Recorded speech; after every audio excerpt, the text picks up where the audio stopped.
হরে কৃষ্ণা। রাধে রাধে বন্ধুরা।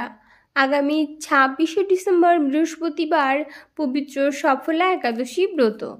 পৌষ মাসের কৃষ্ণপক্ষের একাদশীর নাম হলো সফলা একাদশী। পৌষ মাসের কৃষ্ণপক্ষের এই একাদশীকে অত্যন্ত শুভ মনে করা হয়। এই একাদশী ব্রত ভগবান বিষ্ণুর উদ্দেশ্যে সমর্পিত। মনে করা হয় এদিন উপবাস রাখলে সমস্ত মনস্কামনা পূর্ণ হয় ও জীবনে সুখ সমৃদ্ধির আগমন ঘটে এবং জীবনে সফলতা আসে।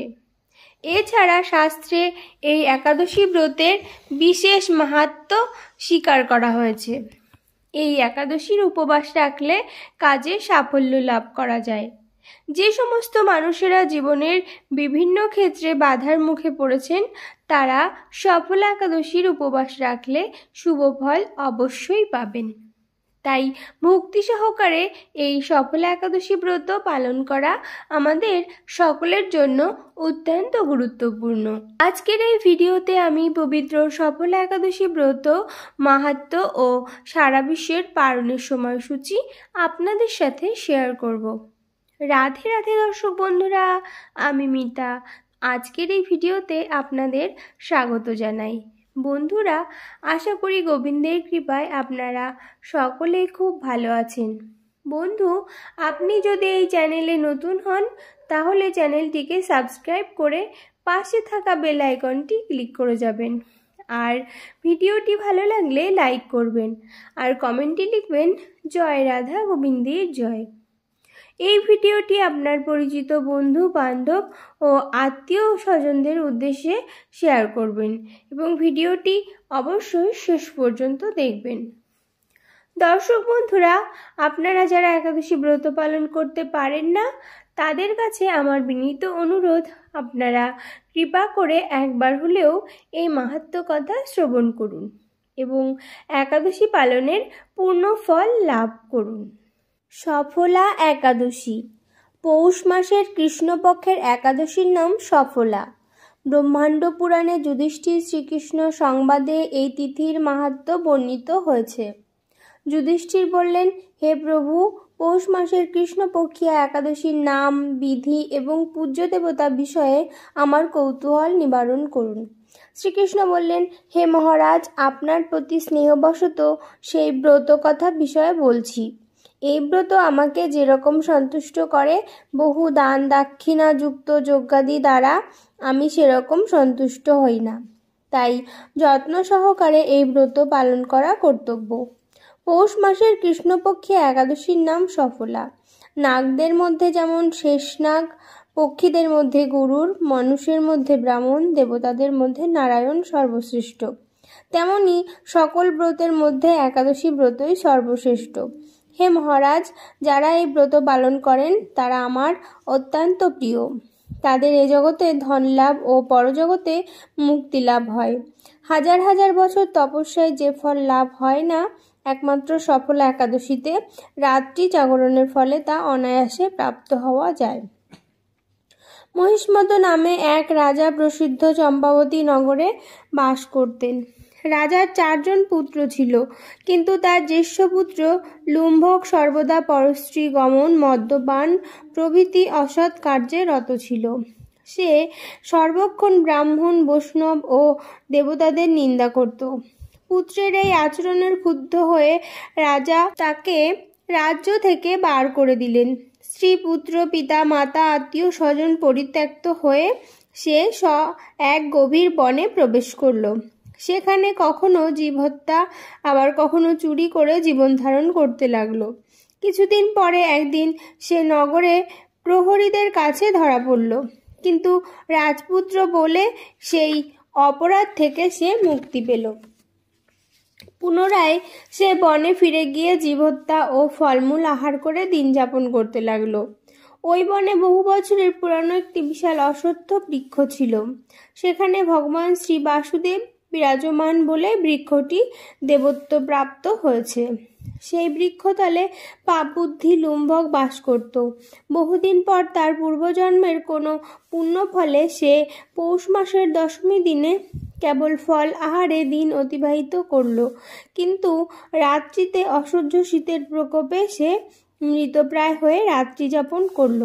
পরদিন সূর্যোদয় হলে সে অচেতন হয়ে পড়ে রইল। দুপুরের দিকে তার চেতনা ফিরল। ক্ষুধা নিবারণের জন্য সে অতি কষ্টে কিছু ফল সংগ্রহ করল। এরপর সেই বৃক্ষতলে এসে পুনরায় বিশ্রাম করতে লাগলো। রাত্রিতে খাদ্যাভাবে সে ক্রমশ দুর্বল হয়ে পড়ল। সে প্রাণ রক্ষার্থে ঈশ্বরের উদ্দেশ্যে ফলগুলি নিয়ে, হে ভগবান, আমার কি গতি হবে বলে অশ্রুপাত করতে করতে সেই বৃক্ষতলে, হে লক্ষ্মীপতি নারায়ণ, আপনি প্রসন্ন হন বলে নিবেদন করল। এইভাবে সে অনাহারে ও অনিদ্রায় সেই রাত্রি যাপন করল। ভগবান নারায়ণ সেই পাপী লুম্ভকের রাত্রি জাগরণকে একাদশীর জাগরণ এবং ফলার্পণকে পূজা বলে গ্রহণ করলেন। এইভাবে অজ্ঞাতসারে লুম্ভকের সফলা একাদশী ব্রত পালন হয়ে গেল। প্রাতঃকালে আকাশে দৈববাণী হলো, হে পুত্র, তুমি সফলা ব্রতের পুণ্য প্রভাবে রাজ্যপ্রাপ্ত হবে। সেই দৈববাণী শোনা মাত্র লুম্ভক দিব্যরূপ লাভ করল। তার পাপ বুদ্ধি দূর হলো। সে পুনরায় নিষ্কণ্টক রাজ্য লাভ করল।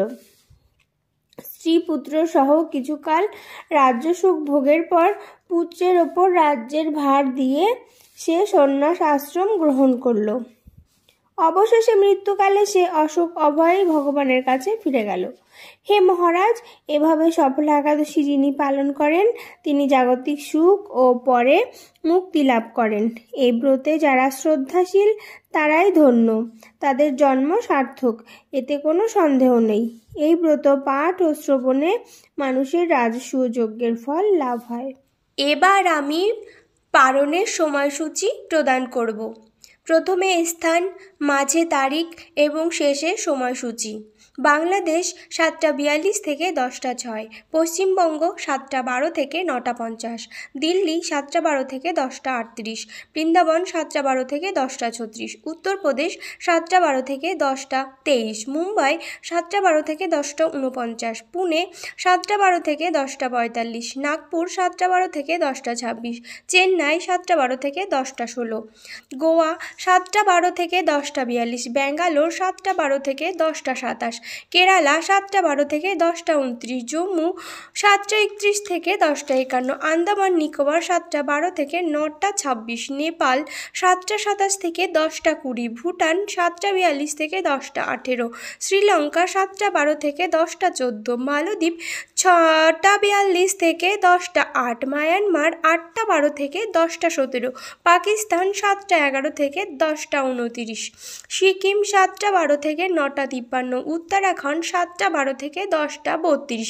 হিমাচল প্রদেশ 7:19 থেকে 10:41, পাঞ্জাব 7:24 থেকে 10:47, হরিয়ানা 7:17 থেকে 10:43, রাজস্থান 7:21 থেকে 10:51, গুজরাট 7:22 থেকে 10:56, মধ্যপ্রদেশ 7:12 থেকে 10:30, হায়দ্রাবাদ 7:12 থেকে 10:26, বিশাখাপত্তনম 7:12 থেকে 10:07, ভুবনেশ্বর 7:12 থেকে 9:58, ঝাড়খণ্ড 7:12 থেকে 10:02, বিহার 7:12 থেকে 10:02, ছত্তিশগড় 7:12 থেকে 10:14, শিলং 7:12 থেকে 9:38, গুয়াহাটি 7:12 থেকে 9:39, আগরতলা 7:12 থেকে 9:39, মিজোরাম 7:12 থেকে 9:31, মণিপুর 7:12 থেকে 9:29, নাগাল্যান্ড 7:12 থেকে 9:27, অরুণাচল প্রদেশ 7:12 থেকে 9:33, লেবানন 6:41 থেকে 10টা, সাইপ্রাস 6:53 থেকে 10:09, রাশিয়া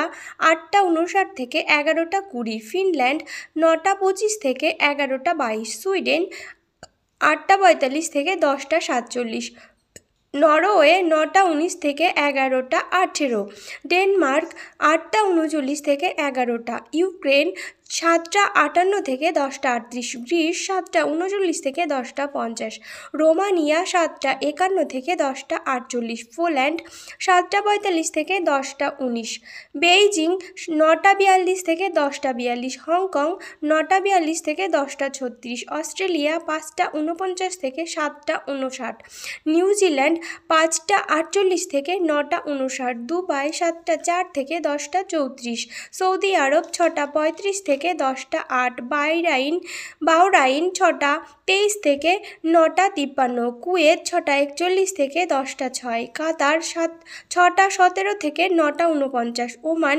6টা 46 থেকে 10টা 20, মালয়েশিয়া 9টা 42 থেকে 11টা 14, সিঙ্গাপুর 9টা 42 থেকে 11টা 5, ইন্দোনেশিয়া 8টা 42 থেকে 9টা 48, ব্রুনেই 9টা 42 থেকে 10টা 22, থাইল্যান্ড 8টা 42 থেকে 10টা 25, কম্বোডিয়া 8টা 42 থেকে 10টা 6, ভিয়েতনাম 8টা 42 থেকে 10টা 9, ফিলিপাইন 9টা 42 থেকে 10টা 4, তাইওয়ান 9টা 42 থেকে 10টা 9, জাপান 10টা 42 থেকে 10টা 57।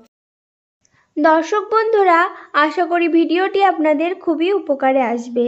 আর ভিডিওটি ভালো লাগলে লাইক করবেন আর কমেন্টে লিখবেন জয় রাধা গোবিন্দের জয়, এবং ভিডিওটি আপনার পরিচিত বন্ধুবান্ধব ও আত্মীয় স্বজনদের উদ্দেশ্যে শেয়ার করবেন।